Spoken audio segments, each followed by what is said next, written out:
I hate to do this so close to Christmas, but perhaps the dissonance will prove helpful. Maybe it'll help me with my objective to get us to wake up. I'm feeling too lonely right now because of a lack of unified and collective everything, but especially lament and publicly express grief for the spiritually compromised and diminished state of people we know, people we have some sort of strong connection to. Over and over again, people leave the faith, they attack the faith, they leave the church, they attack the church, they take people with them. And apart from isolated posts, episode or two of podcasts here and there doesn't seem to be a collective response, a collective defense, a call to action, the kind we would hope for. You know, at the height of our social justice battles, there was an overwhelming unified expression of grief, outrage, lament, etc. All in response to what we saw happening to people we didn't even know. We just felt a connection to them. We openly stood in solidarity with them and their families. We didn't even know them, but we still stood with them. Almost everybody of reputation and influence I knew was invested during that long season. It lasted years. It permanently even changed us. Today, the trajectory of our churches and ministries have been reshaped by that era of standing for the sake of people. We wept with those who wept. In the few cases of people who got justice, we rejoiced with those who rejoiced. Why? Because we felt impacted by the people, either wrongfully shot or mistreated in some way. We felt vindicated when they received justice, as though we were receiving justice. There just was this connection. There was no indifference. We cared. We cared about the wrong actions. We cared about the faulty systems that protected people who did the actions. There was collective indignation. There was a collective solidarity. And these were people we didn't even know. Indifference was the crime. After the crime, indifference was the crime. I mean, some people left their churches. They would get mad at their churches because their churches didn't say anything about some person they don't know. The church didn't know. Nobody knows. White evangelical Christians got the brunt of it. They don't care about what happens to us. The us was somebody we don't know, but we just feel connected to people. We figured you should lament if you claim Christ. Lament with us. But look, even though that happened, when it comes to people we don't even know, when it comes to the spiritual death, the defections, the deconstructions, the doctrinal decline, and the constant attack of people we do know, from people we do know, comparatively, there's been little care, at least expressed. I'm not talking about individually. I know somebody's going to say, yes, we did one. Yeah, I'm talking about collective. Collective memory and social solidarity with strangers is not just a black thing. It's a Christian thing as well.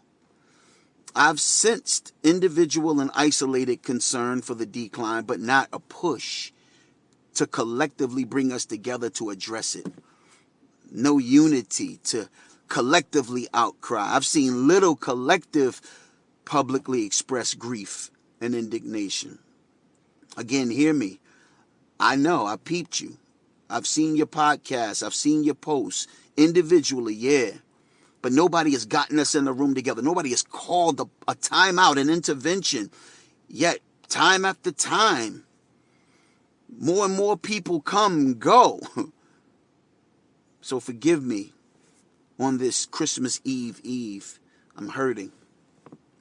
I keep seeing all this influence growing, but nobody's galvanizing the sound to expose or oppose all the unsoundness in our camp. In 1 Kings 22, there was a king named Ahab who wanted to do what he wanted to do, and he wanted people to stamp that, even though what he wanted to do was wrong. And we know that from the biblical story. Pete. Ahab was living in a season of ungodliness, and sadly he got a good king to stand with him and pose in the pictures to join him. You know, people with suspect plans often look for good people to help clean up their image, clean up the image of the whack plan so people will embrace it. At least people, when they're on the low, they let you know, I know this is wrong. But when people want you to accept it publicly and they want to walk in it publicly, this is what they do. They cheese with people who've got a good name to help strengthen their credibility or the credibility of the plan. He that hath ears, let him hear. Back to the point. King Jehoshaphat, which is the good guy that was brought in, he at least had the integrity to say, yo, I'm with you.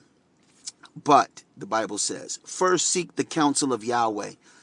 So, the text says Ahab brought together prophets, about 400 men, that he knew were going to affirm his desire, and that's what they did. They said, go, for the Lord will give it into the king's hand. That's just what he wanted to hear. Jehoshaphat was no dummy. He said, wait, is there no longer a prophet of Yahweh here whom we can inquire of? In other words, Jehoshaphat had enough integrity and sense to know. You brought in quote-unquote prophets and you brought in a quote-unquote word and you got people to stand next to you who make you look right, but I don't think they're speaking on behalf of Yahweh. He that hath ears, let him hear. Again, this is not hate. Jehoshaphat eventually did go along to get along. But Ahab knew the deal. Peep, Ahab said this in the text. I mean, there is one prophet through whom we can inquire from Yahweh, but I hate him because he never prophesies anything good about me. Always bad. He is Micaiah. You see, Ahab didn't want Micaiah there because Micaiah would tell him the truth. Ahab didn't have him in the photo because he preferred 400 lying prophets rather than one truth teller, or somebody who would go along with the plan and not mess it up. None of the truth tellers were invited. Ahab just didn't want Micaiah, just somebody to stamp his plan. If everything were on the up and up, more of the people who've been there would be in the picture and in the plan and would have told the truth because they love him. But no, we didn't have that chance, did we? He that hath ears, let him hear. Sorry to do it.